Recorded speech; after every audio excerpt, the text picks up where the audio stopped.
Oh my god. So I was messing around with a crossbow build when it comes to piercing damage and the ballast armor.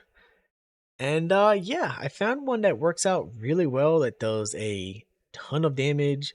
This is the raw footage of the build. So feel free to watch. I explained the build kind of towards the end.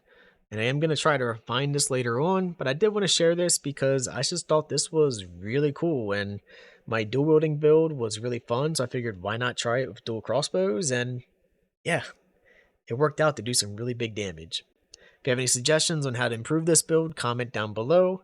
And yeah, thanks for watching.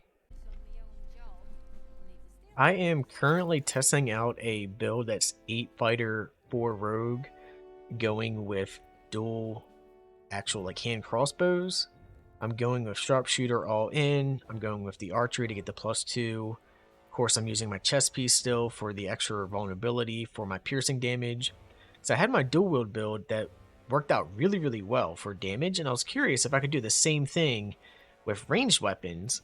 And I realized you have crossbow expert point blank, so I will no longer receive disadvantage on attack rolls when I'm in melee attack, which is pretty insane considering normally you would be at a disadvantage with range attacks. And because I'm a thief, I get 2 bonus actions, so I can attack twice with my offhand, and I get 2 attacks with my main hand, plus I get sneak attack damage and action surge. So I do want to test this out. I'm going to go ahead and just get in combat real quick with this lady up here, so they all aggro on me.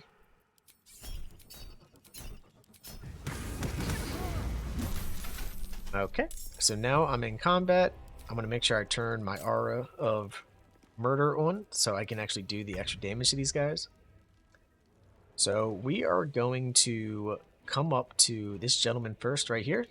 He's definitely within range. I'm going to use my point blank shots on him to do some really big damage. That was pretty good damage. Let's go ahead and hurt him again just for fun. So I did 38 piercing plus 30 piercing and another 42. Does some really good damage. If I come over here, is he within my range? He is slightly out of my range. That is so annoying. Luckily, I have a dash I can do just to get slightly closer. So now he's in range of my aura, so I am going to use Action Surge, and we are going to attack him again. Jeez, so much damage just from one hit. I mean, 46 damage base, that is actually pretty nutty. So now he's pretty much gone. I'm gonna come up here, and I'm just going to end my turn. She missed, so I do have True Strike Riposte here. This is really great because this comes from the Bloodthirst weapon that just allows me to retaliate, which I'm going to use. And I just one-shot her. Oh my god. So she missed her attack on me. And because she missed, I was able to use a reaction to retaliate. And it looks like it retaliated with my main hand weapon.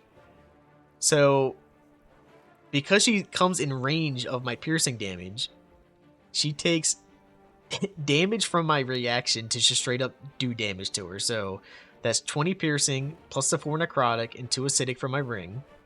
And then it's another 14 piercing because if you take a look, the main hand weapon, when I have advantage, does additional piercing damage, but it's doubled because they're vulnerable. And I killed her. And then it also did my sneak attack on her as well. Oh my god. I actually, with this build, I don't think I want sneak attack triggered automatically because that sneak attack was overkill. I didn't even need that. And I could have had it on this turn instead if I didn't have it used automatically. That's actually crazy. So let's go ahead and take this to ask instead now instead of doing it automatically. That's actually nutty. Holy heck. Alright. So let's just do my up close and personal attacks. He's gone. It's so much damage. I love it. Oh my god. I'm just gonna end my turn. I'm gonna wait for this guy to come to me. Because why not? So he missed, but he was out of my range to hit with the melee attacks, which is why I didn't get to retaliate on him. But I don't think it's really gonna matter. He's in my aura of murder range. So I'm gonna go ahead and do my sneak attack on him. Did 52 damage. I can attack with my offhand. 46 damage. I'm going to attack with my main hand. And he's gone. He's completely dead. Let me go ahead and get out of his range. End my turn. Oh, this was just something I was messing around with just to see how well it would work. And that is actually pretty crazy that it works out this well. This poor lady, I'm going to come up and I'm just going to show her she shouldn't have done that.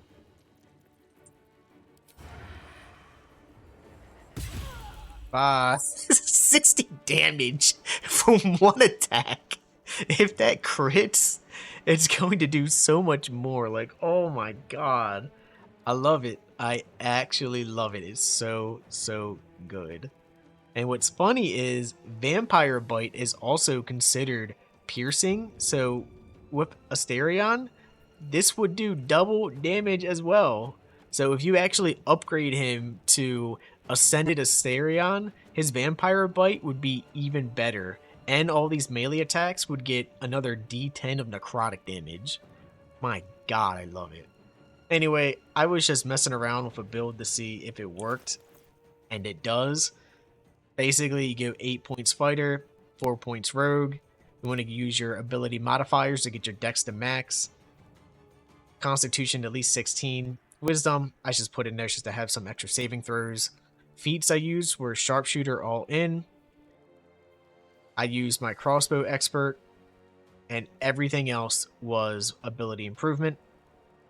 Of course, I have Archery from my actual fighting style.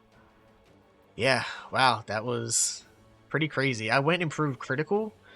I went Battle Master because that will stack with that helmet. So now I have a 15% chance to crit at all times.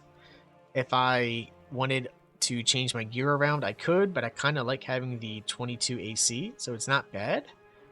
Yeah, this was really cool. This is actually nutty. Oh my god.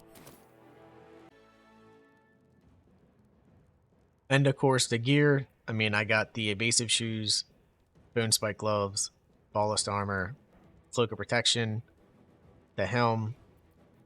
I didn't even use this, so I could replace that with something else if I wanted.